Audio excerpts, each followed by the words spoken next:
The ballroom falls silent. Crystal chandeliers cast trembling light across marble floors as a shy waitress in a borrowed black dress slides her final chess piece across the velvet board.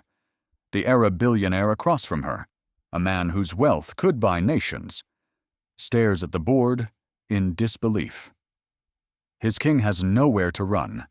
Rain hammers against the floor-to-ceiling windows. Someone drops a champagne glass. The sound shatters the silence like a gunshot.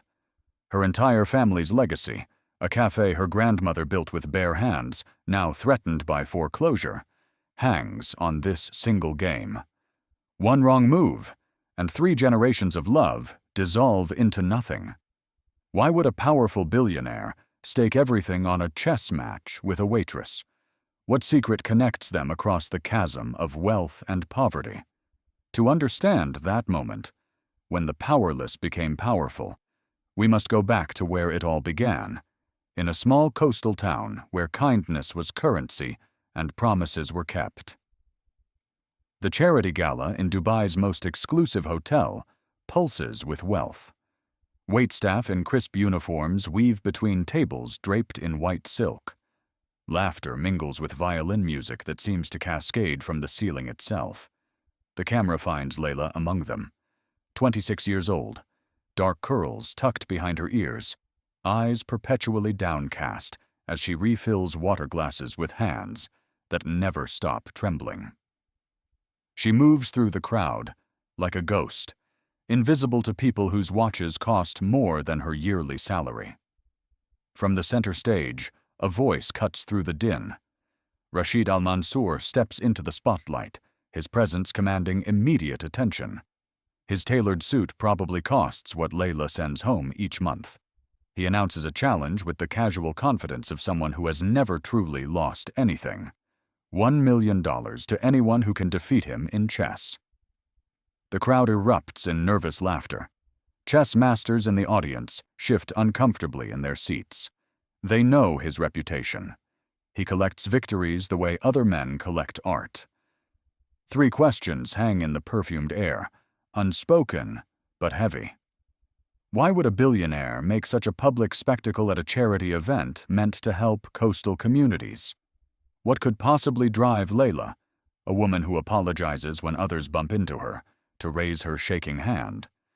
And what history lies buried between them that neither yet recognizes? Layla's hand rises. The room turns as one organism, hundreds of eyes finding her among the serving staff. Rashid's gaze lands on her face, and something flickers across his features. Recognition?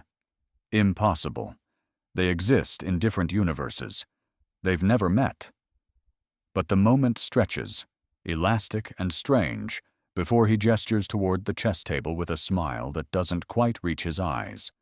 Rain begins pelting the windows, matching the sudden tension crackling through the ballroom like static electricity before a lightning strike. But that is only the beginning. The real game, the one that has been playing out for 20 years, is about to reveal its final moves. And Layla has no idea she's been a piece on this board since childhood. 20 years earlier, morning light turns the Mediterranean Sea copper and gold. A small fishing village clings to the coastline like a barnacle, stubbornly beautiful.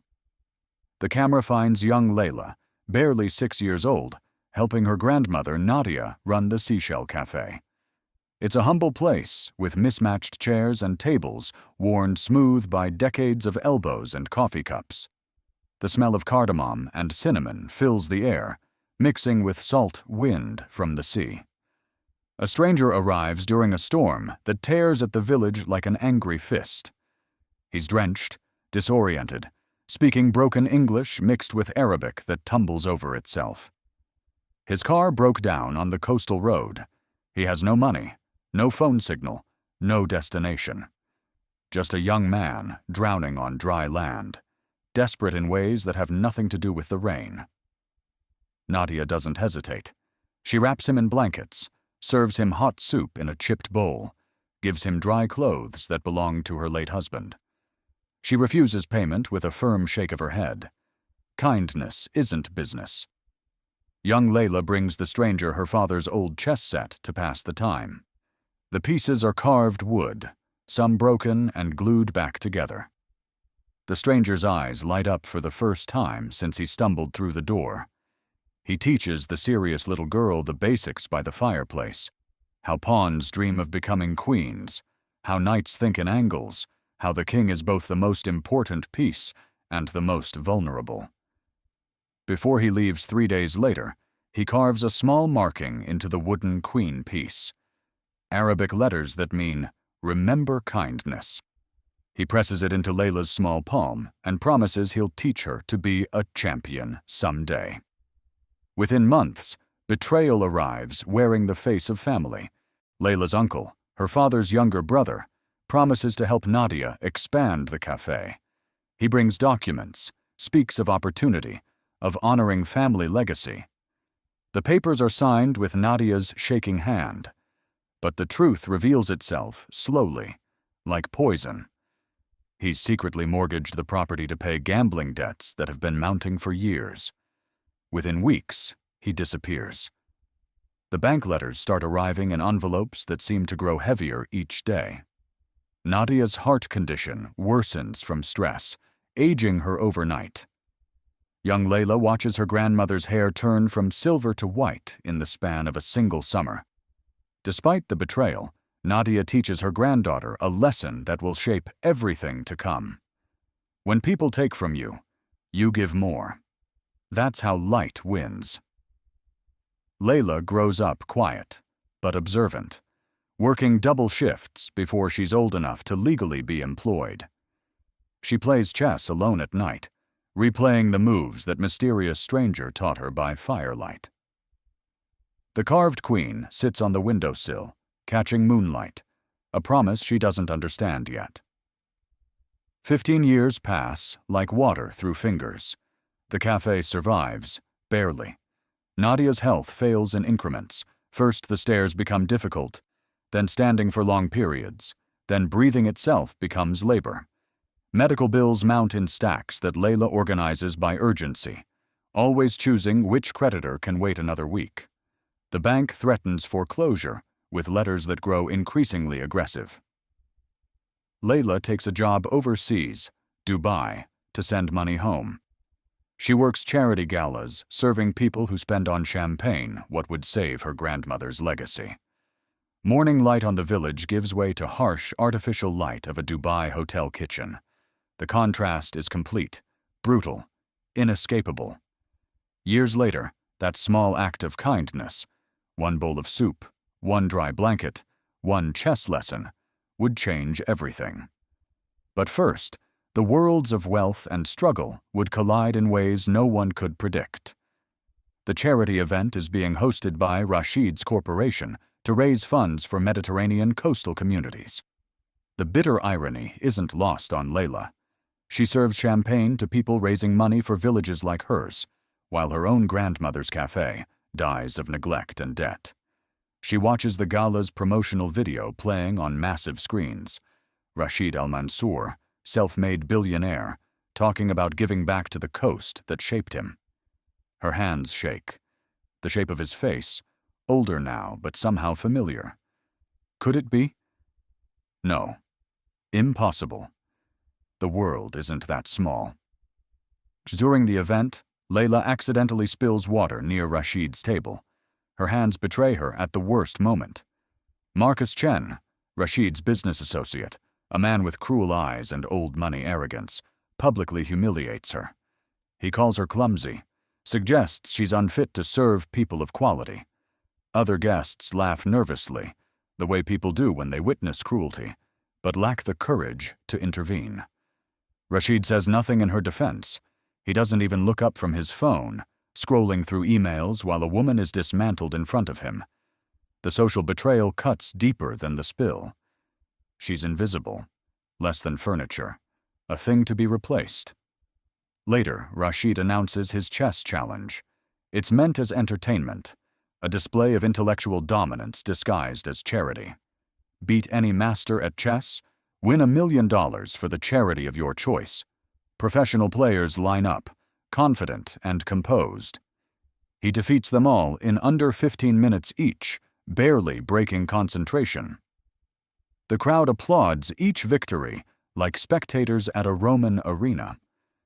Layla thinks of her grandmother, dying because Layla can't earn enough fast enough. She thinks of the carved queen gathering dust on the cafe windowsill 3,000 miles away. She thinks of every night she studied chess positions by candlelight when electricity was cut for non-payment. Her hand rises before her mind fully processes the decision. The room shifts, attention flowing toward her like water finding a crack. As Layla sits at the chessboard, something falls from her apron pocket. The carved wooden queen, 20 years old, smooth from handling, with Arabic letters worn but still visible. It rolls across the white tablecloth. Rashid picks it up, and his face goes pale. The camera holds on his eyes as memory floods back.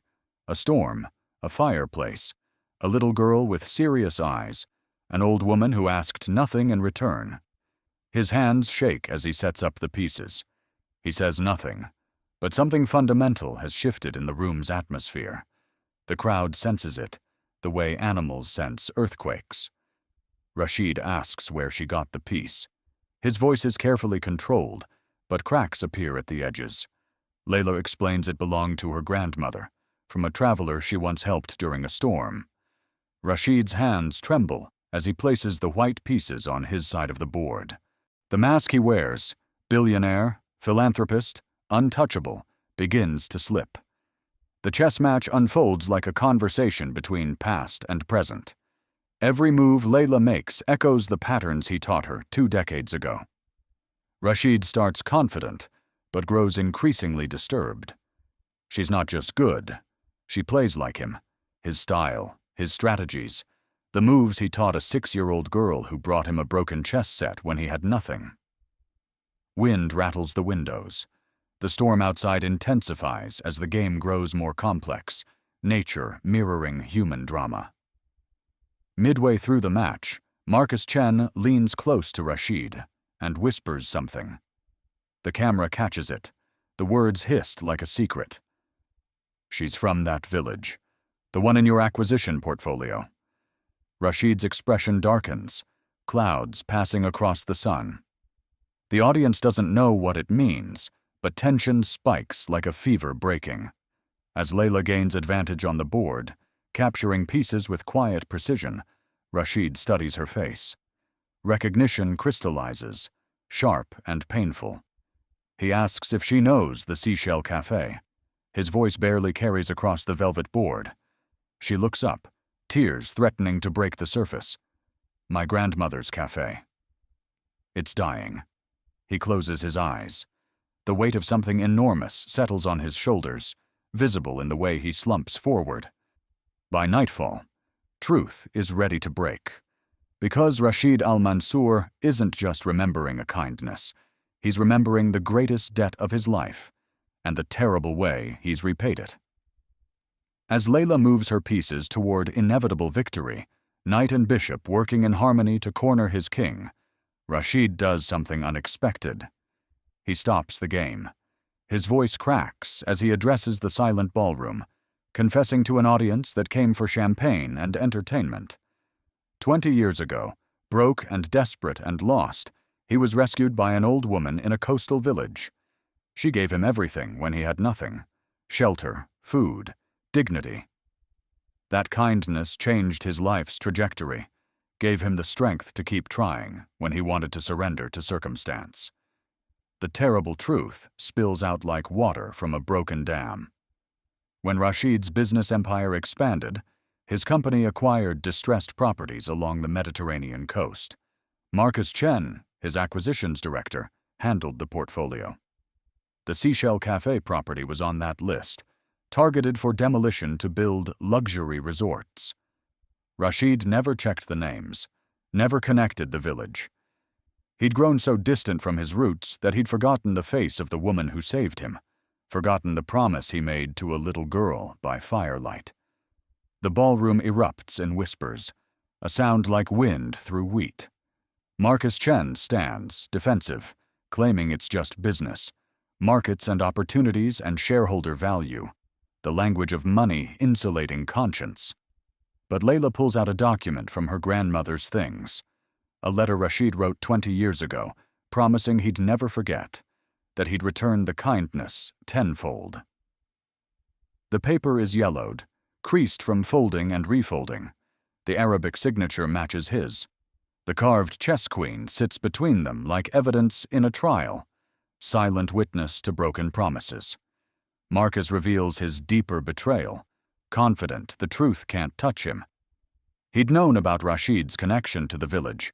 He deliberately targeted the cafe property, knowing Rashid never reviewed small acquisitions, hoping to erase any evidence of Rashid's humble past. In Marcus's world, billionaires aren't supposed to have origin stories involving charity from poor grandmothers. Better to bury it under concrete and luxury condos. Rashid's perfect billionaire facade crumbles. His shoulders shake. He remembers everything now: the storm, the soup, young Layla's serious eyes as she brought him the chess set, Nadia's refusal to accept payment because kindness isn't business. He remembers carving the queen, promising that little girl he'd teach her to be a champion. He remembers everything he's become, and everything he's forgotten in the becoming.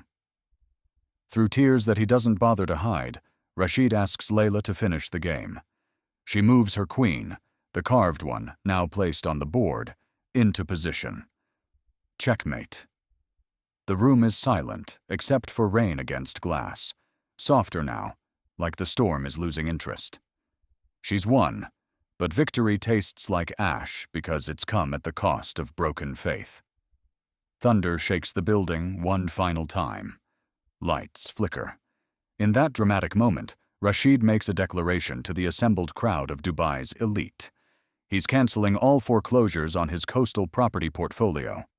The Seashell Cafe is being transferred to Layla, free and clear.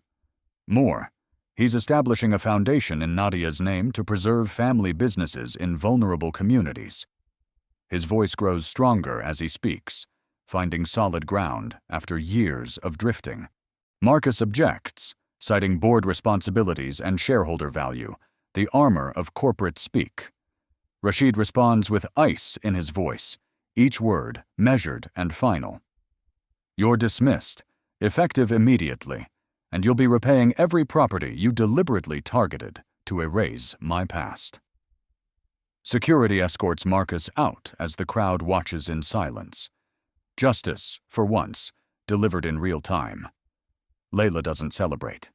Instead, she asks if Rashid will come to the village to see her grandmother before it's too late, to complete the circle. He nods, unable to speak, throat closed around words too large to escape. The thunder is gone, but its echo remains in every heart. In a ballroom where wealth usually insulates people from consequence, everyone has just witnessed what happens when the past refuses to stay buried, and when kindness demands its due. 3 days later, Rashid arrives at the Seashell Cafe. He's traded his tailored suit for simple clothes that make him look younger, more human. The Mediterranean morning is gentle, gulls calling overhead, waves whispering against the shore like secrets being shared. The cafe looks older, smaller than he remembered, but love has kept it standing through storms that would have demolished lesser structures. Nadia is in bed, weak but alert. When she sees Rashid, recognition lights her weathered face. She doesn't need explanation. She just smiles and says 2 words. You remembered. That simple phrase breaks him. He kneels beside her bed and apologizes for forgetting, for nearly destroying what she built, for becoming someone who valued profit over people. The words pour out, confession and regret intertwined. Nadia places her hand on his head like a blessing. You came back. That's what matters. Kindness always finds its way home. The forgiveness is complete, unconditional, devastating in its grace. He weeps like the young man he was 20 years ago, lost in a storm, saved by a stranger who saw his humanity when he couldn't see it himself. News reaches them about Marcus Chen. His betrayal has been exposed across business networks. Other companies he's wronged are coming forward with stories of similar manipulations. His reputation is destroyed, career dissolved overnight. But more poetically, he's facing lawsuits from communities he tried to erase. The hand that closed doors now finds every door closed to him. Justice, when it comes, is thorough. Rashid asks Layla to teach him chess again, to help him remember who he was before money built walls around his heart. They sit at the same worn table where she learned as a child, the carved queen between them like a bridge across decades. The games are slow, contemplative, filled with comfortable silences. The cafe doesn't just survive, it thrives. Rashid's foundation brings resources, but Layla maintains her grandmother's spirit. The menu stays simple, prices stay fair. But now there's security, medical care for Nadia, scholarships for village children. The hand that once closed a door now opens it, not just for one cafe, but for hundreds of families along the coast. Wealth, finally, remembers its purpose. Sunlight breaks through morning clouds, turning the sea into a field of diamonds. The storm's violence is forgotten, replaced by the peace that follows truth. From storm to stillness, a new chapter begins. But some stories don't end. They transform, teaching everyone who witnesses them what it means to be human. In a world that measures worth in zeros and commas, we forget the oldest currency, the debt we owe to those who saw us when we were invisible. Rashid al-Mansour learned what many never do, that the person you become matters less than whether you honor the people who helped you become them. Betrayal comes in three forms: the personal, when family breaks trust; the social, when power mocks weakness; the situational, when systems erase the people who built them. But redemption comes in one form: remembering kindness, remembering promises, remembering that every empire is built on someone's generosity. 6 months later, the Seashell Cafe hosts its 50th anniversary. Nadia sits in a chair of honor, color returned to her cheeks, smiling at faces she's known for decades. Layla manages a network of coastal businesses, teaching others what her grandmother taught her: that success means nothing if it abandons the people who made it possible. Rashid visits monthly, always staying in the simple room above the cafe, always playing chess with the carved queen. He's different now. Quieter, more present, less interested in empires, more interested in keeping promises. Layla didn't beat a billionaire at chess.